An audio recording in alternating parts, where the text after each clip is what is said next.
حدیث میں آتا ہے کہ نبی صلی اللہ علیہ وسلم فرمایا علی آپ کی وجہ سے دو گروہ گمراہ ہوں گے، ایک آپ کی محبت کی وجہ سے،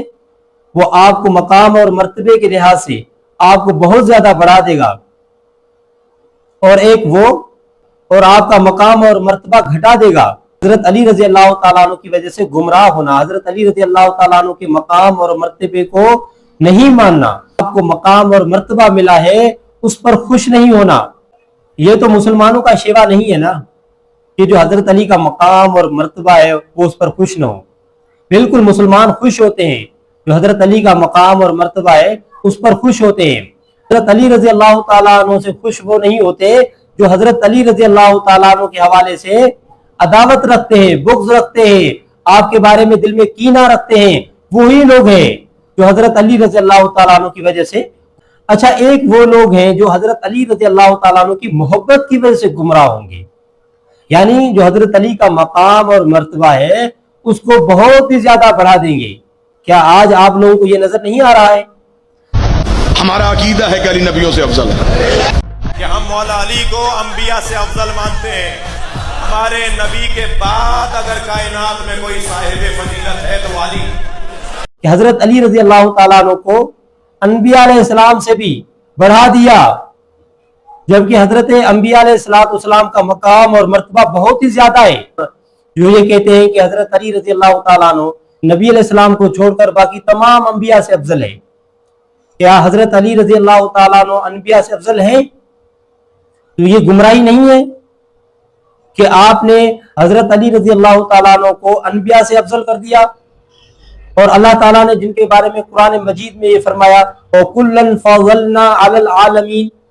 اور ہم نے ہر ایک کو جہان والوں پر فضیلت دی۔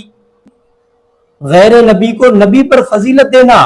اور نبی کے مقام اور نبیوں کے مقام اور مرتبے کو کم کرنا، گھٹا دینا،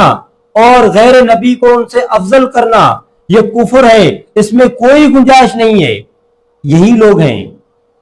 جو نبیوں سے حضرت علی کا مقام اور مرتبہ بڑھا دیتے ہیں، جس کے لیے کوئی سند نہیں ہے، جس کے لیے کوئی روایت نہیں ہے، جس کے لیے کوئی گواہی نہیں ہے، اپنی طرف سے یہ عقیدہ اور نظریہ بنایا ہوا ہے، تو اپنی طرف سے ہی تو گمراہ ہوں گے نا،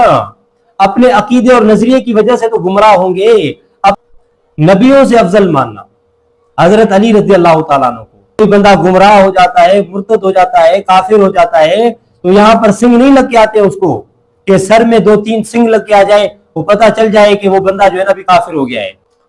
جو دنیا والے ہوتے ہیں نا وہ گمراہ ہوتے ہیں، ان کو سیدھے راستے پر لانے والے نبی ہوتے ہیں، رسول ہوتے ہیں۔ اگر آپ نے ان کے مقام اور مرتبے کو گھٹا دیا